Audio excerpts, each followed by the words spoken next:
কোনোবাই প্ৰচাৰ কৰি থাকে যে মিয়াৰ ছাপোৰ্টাৰ। মই মিয়া ফিয়া কাৰো ছাপোৰ্টাৰ নহয়, মই মানুহৰ ছাপোৰ্টাৰ। স্পষ্টকে কৈ দিলো, ভাৰতৰ সংবিধান অনুসৰি যি বৈধ ভাৰতীয়, তেওঁ বঙালী হলেও মই ছাপোৰ্টাৰ, তেওঁ বিহাৰী হলেও মই ছাপোৰ্টাৰ, তেওঁ নেপালী হলেও মই ছাপোৰ্টাৰ, তেওঁ মিয়া হলেও মই ছাপোৰ্টাৰ, তেওঁ মুছলমান হলেও মই ছাপোৰ্টাৰ, তেওঁ জৈন হলেও মই ছাপোৰ্টাৰ। কিন্তু সেইবুলি জনজাতি এলেকাত 6th শিডিউল কেতিয়াও পিজিআৰ ভিজিআৰ ভাৱে কাকো দখল কৰিবলৈ নিদিওঁ। বহুতে ভাবি থাকে মোৰ কথা যে মই মিয়া মানুহৰ ছাপোৰ্টাৰ নেকি। একদম মনত ৰাখিব, মই ট্ৰাইবেল মানুহৰ ছাপোৰ্টাৰ। 1 নম্বৰ কথা। 2 নম্বৰ কথা, মই অসমৰ খিলঞ্জীয়া মানুহৰ ছাপোৰ্টাৰ। 3 নম্বৰ কথা, মিয়া হওক বা বেংগলী হওক, যদি বিদেশী হয় নহব, বিদেশীক খেদিমেই খেদিম। একদিন মোক সাহস দি চাওক, তাৰপিছত দেখিব আপোনালোকে একজন বিদেশী মই ক'তো থাকিব নিদিওঁ অসমত। মোৰ কাৰণে হিন্দু মুছলমান একো নাই, মোৰ কাৰণে খ্ৰীষ্টান জৈন একো নাই, মোৰ কাৰণে বেংগলী মিয়া একো নাই, মোৰ কাৰণে মানুহ। আৰু ভাৰতীয় হলেও সেইবুলি আকৌ 6th শিডিউল এলেকাত পিজিআৰ আৰু ভিজিআৰ ভূমিত কাকো থাকিব নিদিব। চৰকাৰী বাকী আছে, দিম আমি, কিয় নোৱাৰিম। কেইদিনমানৰ আগতে যে অসমৰ আহোম, চুতীয়া, মৰাণ, মটক, চাহ জনগোষ্ঠী আৰু কোচ ৰাজবংশীৰ বিৰুদ্ধে আদিত্য খাকলাৰীহঁতে যে বহুত হাল্লা হুলস্থুল লগাইছিলে, এতিয়া কাৰ্বি আংলঙৰ 6th শিডিউল এৰিয়াত গৈ বহিৰাগতই যেতিয়া কাৰ্বি গো বেক দিছে, এতিয়া আদিত্য খাকলাৰী ক'ত গ'ল? আদিত্য খাকলাৰীটো চৰকাৰৰ মানুহ, চৰকাৰৰ এজেণ্ট, চৰকাৰৰ দালাল। তেওঁলোক এতিয়া ক'ত গ'ল? আপোনালোকে অসমৰ খিলঞ্জীয়া মানুহৰ জনজাতিকৰণৰ প্ৰশ্নটোক বিৰোধিতা কৰে, অথচ কাৰ্বি মানুহৰ তেওঁলোকৰ ন্যায্য দাবীটো 244A তেওঁলোকে বিচাৰি আছে, সংবিধানত লিখা আছে 1969, সেইটোৰ কাৰণে আপোনালোকে আন্দোলন নকৰে। মিচিং, তিৱা, ৰাভাসকলৰ 6th শিডিউলৰ কাৰণে আপোনালোকে আন্দোলন নকৰে।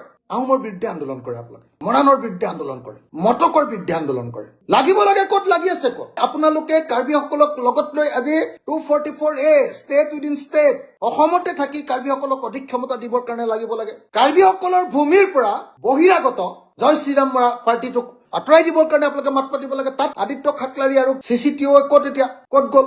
এতিয়া আপোনালোকৰ মাত নাই। এতিয়া আপোনালোকৰ পৰা মাত লাগে। এতিয়া কাৰ্বি ৰাজ্যৰ পক্ষত আমি আছো, আপোনালোক আছে নে নাই? আপোনালোকে চৰকাৰক খেঁচা দিব নে নাই? গোটেই অসম জুৰি এতিয়া আপোনালোকে কাৰ্বি আংলঙৰ পৰা সেইখিনিক উচ্ছেদ কৰিব লাগে, আৰু যিবিলাকে কাৰ্বি গো বেক দিছে তেওঁলোকক অনতিবিলম্বে অসমৰ পৰা বাহিৰ কৰি দিব লাগে বুলি ক'ব পাৰিব নে নোৱাৰিব? বহুতে ভাবি থাকে মোৰ কথা যে মই মিয়া মানুহৰ ছাপোৰ্টাৰ নেকি। একদম মনত ৰাখিব, মই ট্ৰাইবেল মানুহৰ ছাপোৰ্টাৰ। 1 নম্বৰ কথা। 2 নম্বৰ কথা, মই অসমৰ খিলঞ্জীয়া মানুহৰ ছাপোৰ্টাৰ। 3 নম্বৰ কথা, যদি ভাৰতীয় হয় আৰু যদি তেওঁলোকে আনৰ মাটি দখল কৰা নাই, চৰকাৰী মাটিত বসবাস কৰি আছে, মিয়া হওক বা বেংগলী হওক, বাঙালী হওক, যদি বিদেশী হয় নহব, বিদেশীক খেদিমেই খেদিম। একদিন মোক সাহস দি চাওক, তাৰপিছত দেখিব আপোনালোকে একজন বিদেশী মই ক'তো থাকিব নিদিওঁ অসমত। কিন্তু যিসকল বৈধ ভাৰতীয় বিলাকক যিখিনি চৰকাৰী মুকলি ভূমিত, তাত আকৌ ডিষ্টাৰ্ব নকৰো। কিন্তু সেইবুলি পিজিআৰ ভিজিআৰ নিদিওঁ, সেইবুলি ট্ৰাইবেল লেণ্ডত নিদিওঁ। মোৰ কাৰণে হিন্দু মুছলমান একো নাই, মোৰ কাৰণে খ্ৰীষ্টান জৈন একো নাই, মোৰ কাৰণে বেংগলী মিয়া একো নাই, মোৰ কাৰণে মানুহ। কিন্তু কাক দিম? যে ভাৰতীয়। আৰু ভাৰতীয় হলেও সেইবুলি আকৌ 6th শিডিউল এলেকাত পিজিআৰ আৰু ভিজিআৰ ভূমিত কাকো থাকিব নিদিব।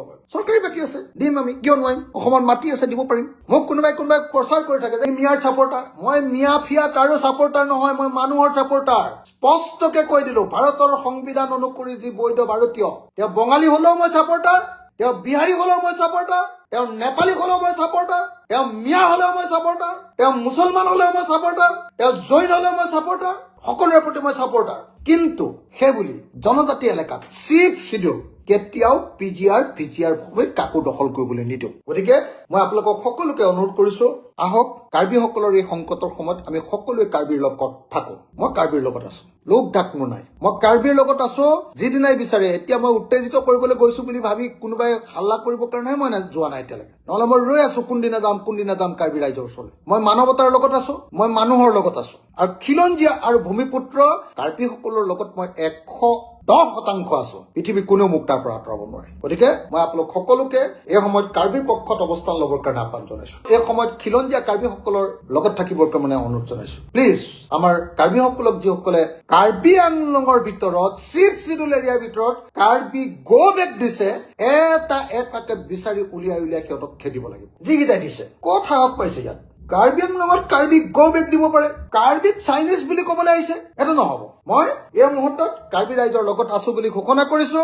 আৰু তুলিৰাম ৰংহাং ডাঙৰীয়াক ওচৰত কৈছো, মুখ্যমন্ত্ৰী হিমন্ত বিশ্ব শৰ্মাক কৈছো, ইমিডিয়েটলি কাৰ্বি সংগঠনৰ লগত আলোচনাত বহক আৰু ইমিডিয়েটলি কাৰ্বি ভূমিৰ মাটি আপোনালোকে মুকলি কৰি দিয়ক। যদি বৈধ কোনোবা ভাৰতীয় মানুহ কৰবাত দিব লাগে, বেলেগ চৰকাৰী ভূমিত দিয়ক, কিন্তু 6th শিডিউল এৰিয়াৰ পিজিআৰ আৰু ভিজিআৰ ভূমিত কোনো মানুহক কেতিয়াও থাকিবলৈ দিব নালাগে।